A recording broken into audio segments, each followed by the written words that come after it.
Good to be with you. I'm Tony DeCopel. The breaking news right now. The Great American Getaway, a record number of us traveling somewhere, anywhere this Memorial Day weekend, despite the rising cost of just about everything.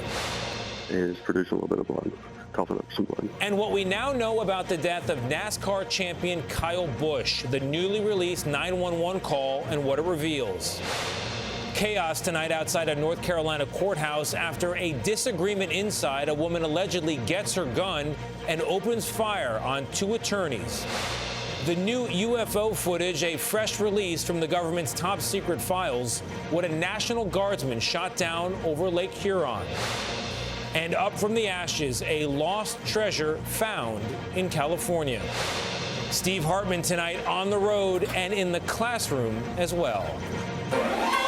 From CBS News headquarters in New York, this is the CBS Evening News with Tony DeCopel. Good evening, and as we roll into a big holiday weekend, we are tracking the weather for you. Full forecast in just a moment, but we're also trying to make sense of the record-setting numbers this weekend and what they say about the country. After all, the week began with those new CBS News poll numbers. Most people do not think we're in a good economy. Huge majorities are concerned about their personal finances and say incomes are not keeping up with inflation.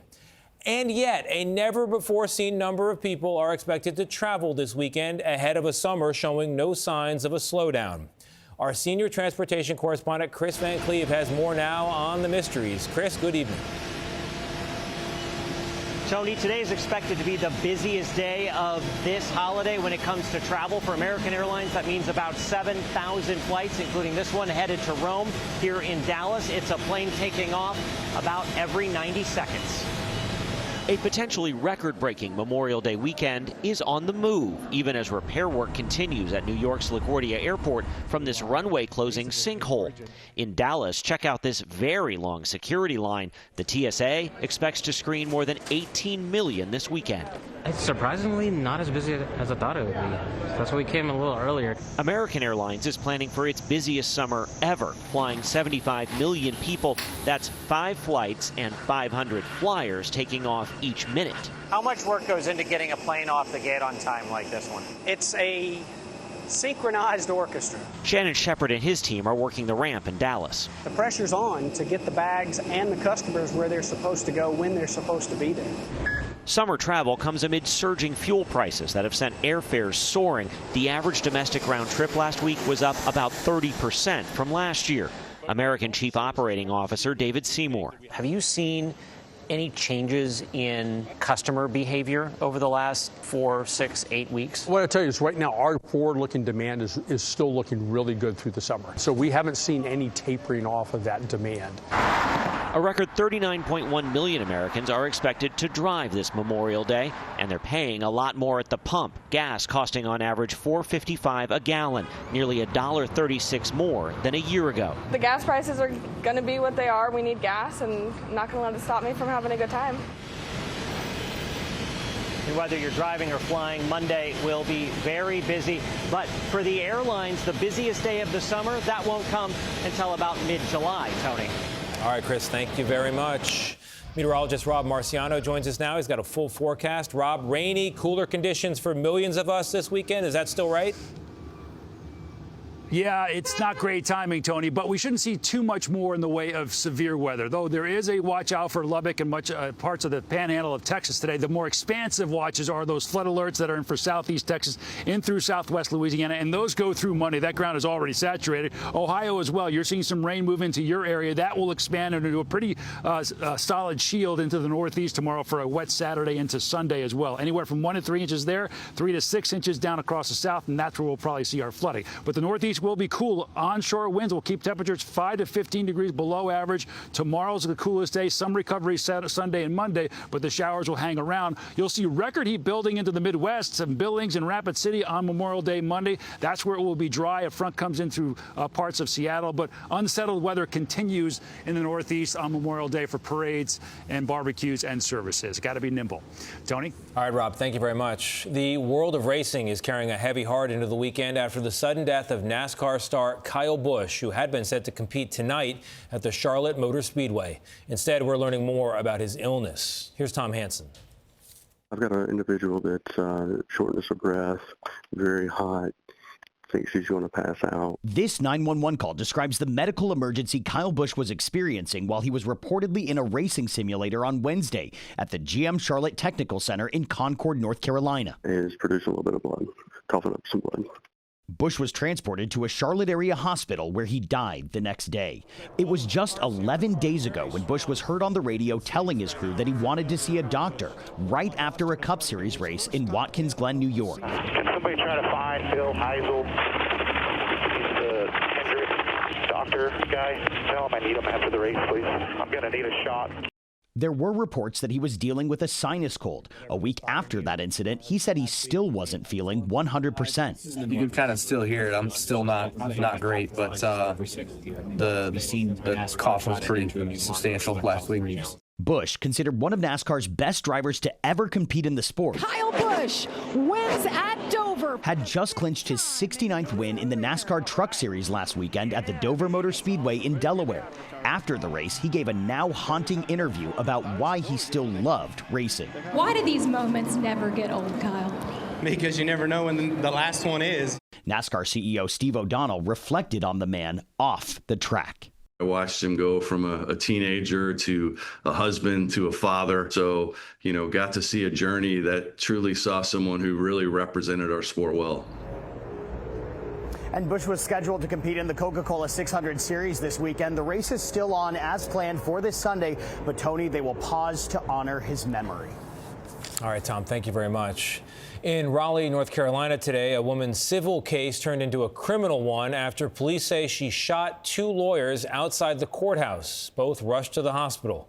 Our Skylar Henry has late developments.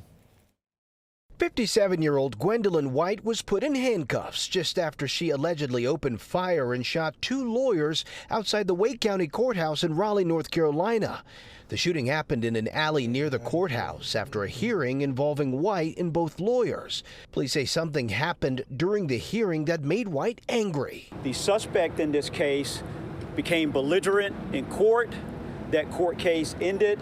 The suspect left the courthouse, retrieved their vehicle, and returned back to the courthouse. The suspect got out of the vehicle, approached the 2 victims, shot both victims, and that's when the deputies and officers were able to take that suspect in custody. Both of the shooting victims were taken to a nearby hospital. Authorities say the case is believed to have been a civil matter in which all 3 people were involved. Police say White will now be charged with attempted murder. The father of one of those shooting victims tells CBS News that his daughter is expected to be okay. She is in pain and on some medication in the hospital. Meanwhile, we're still working to learn the condition of the other victim. Tony. Hope they pull through. Skylar, thank you very much. Some breaking news right here in New York City. Officials say there was an explosion at a shipyard on Staten Island. A barge is up in flames. At least 16 people are hurt, most of them firefighters, including 2 have been seriously injured.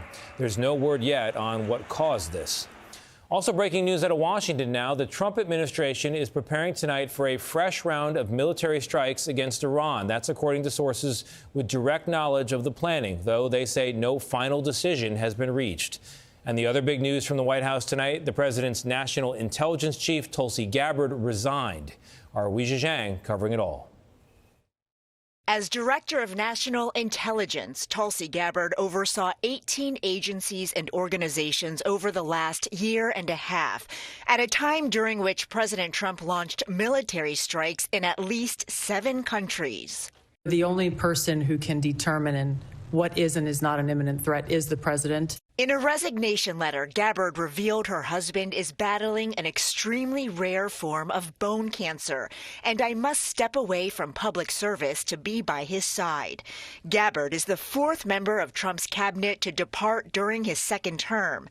The president posted, "Tulsi has done an incredible job, and we will miss her." Gabbard's tenure was in question in recent months after Trump contradicted her congressional testimony that Iran was not building a nuclear weapon, according to the intelligence community. Well, then my intelligence community is wrong.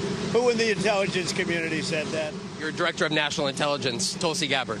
She's wrong. Trump continues to demand Iran abandon its nuclear ambitions as the Pentagon beefs up its presence and enforces the U.S. blockade against Iranian ports. Today, the administration said there's been some progress toward a peace agreement. Iran is dying to make a deal. We'll see what happens, but we hit them hard, and we had no choice because Iran cannot have a nuclear weapon. They cannot have it. President Trump was planning to spend the weekend at his New Jersey golf club, but changed his plans last minute to stay here in Washington instead. He's skipping the wedding of his son, Don Jr., citing bad timing as he deals with Iran. And, Tony, that was before our new reporting that he may launch another strike. Weijia Jiang with the breaking news tonight. Weijia, thank you very much.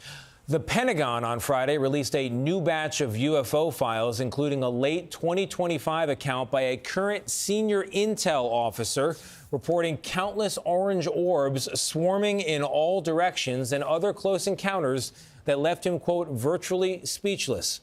Senior national security correspondent Charlie D'Agata now with what else the files contained. Charlie, good evening. Hey, Tony, this latest batch of files includes more than 50 previously classified and pretty grainy videos and a stack of documents related to findings dating back from the 1940s to about 6 months ago. So one video is said to show a shoot down of some kind of object by an F-16 fighter jet over Lake Huron, although this happened right about the same time as that Chinese spy balloon that traversed the U.S. back in 2023. Now, this one in the skies over Syria is titled Instant Acceleration. It tracks a glowing object speeding along and then, bam, it's gone. Another clip shows a glowing orb or disk hovering above the ground in Kazakhstan, or maybe just the moon in a weird cloud formation. The Pentagon's own investigations have found no conclusive evidence that these close encounters are any proof of alien life, only that they cannot be explained. Tony? The unexplainable. Charlie, thank you very much. Still ahead tonight, our series of affordability in America, ways to save on your weekend holiday barbecue.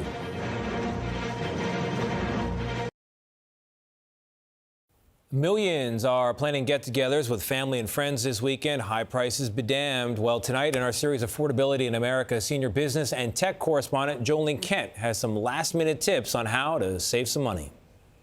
The smell of a Memorial Day barbecue is always a hit.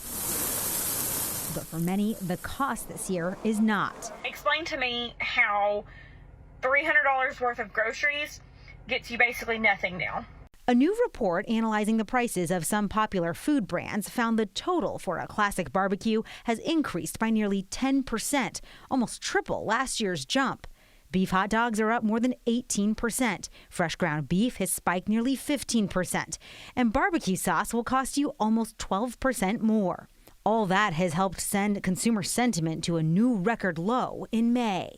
The consumer is very nervous and really watching every penny, and the worst is yet to come. Phil Lempert of SupermarketGuru.com says the main reason is the war in Iran. Number one is the price of diesel, because all of our food, whether it's imported or whether it's domestic, travels by truck to our supermarket. Then we've got the fertilizer problem. Those prices are up. So if you're going to have that barbecue and you want corn on the cob, you're going to pay twice as much for it. For shoppers needing to stretch each dollar, Lempert suggests swapping name brands for store brands, buying frozen instead of fresh, and always have a game plan. Have that shopping list when you go into the store. Make sure that you're really thinking about what you're going to be serving at that barbecue and portion it out.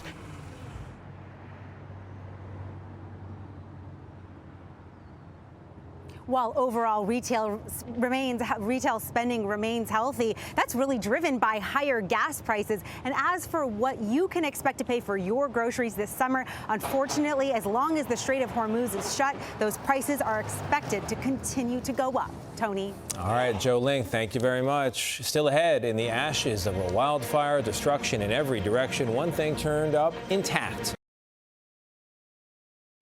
44 Revolutionary War soldiers were honorably laid to rest this week in New York's Lake George Battlefield Park. Their remains, disturbed by construction back in 2019, were painstakingly preserved by volunteers which allowed a forensic expert to create this image of what one of the soldiers may have looked like.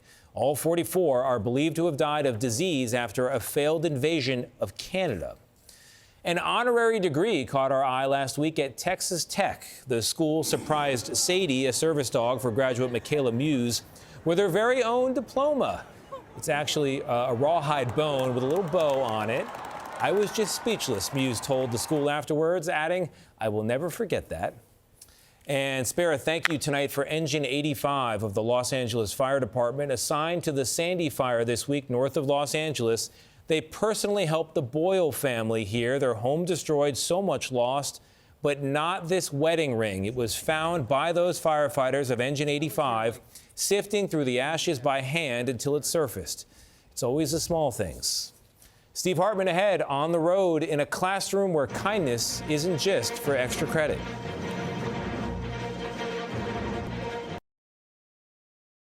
Another day in America. I'm Tony DeCopel. For all of us here at CBS News, thank you for watching this week. And amid the fun this weekend, do spare a moment to remember those who have given their lives for this country and for weekends like this one. Good night. We'll see you Monday.